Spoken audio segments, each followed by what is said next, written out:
China holds a near monopoly on many rare earth metals as well as magnets, holding 90% of the global rare earth metals and refines almost all of the heavy rare earth metals, which makes the new restrictions against the US that they have put in place pretty strategic as well as dire for the United States. Now, these metals are used in everything from US production of cell phones, fighter jets, and electric vehicles.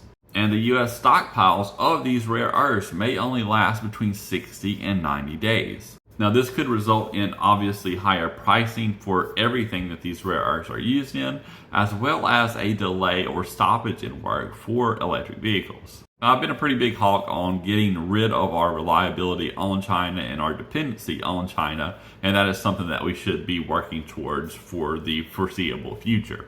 And I think one of the ways the Trump administration was trying to do that is by tariffing China at a much higher rate so that industries would move from China. I think the major flaw or the major problem with that is if other countries are not also tariffed at the same rate, they're just going to move to another low-cost, low-wage company in order to produce their goods. And I think part of the way that you get manufacturing back in America is you give massive tax breaks to companies to bring their industries here in America. You give taxpayer money to industries that we need here in America for them to produce the goods here in America.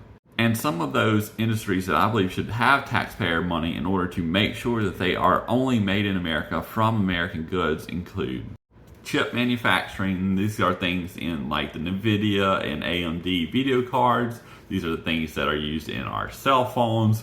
I mean, this is a vital industry. The chip industry, we need to increase our production here in America, which we've already sort of done that with the CHIPS Act under the Biden administration, but we need to continue that. Medical equipment and medicine should be made here in America because we saw during COVID that when China shut down, we could no longer get our medicines and our medical equipment, and it is an obvious security flaw for us.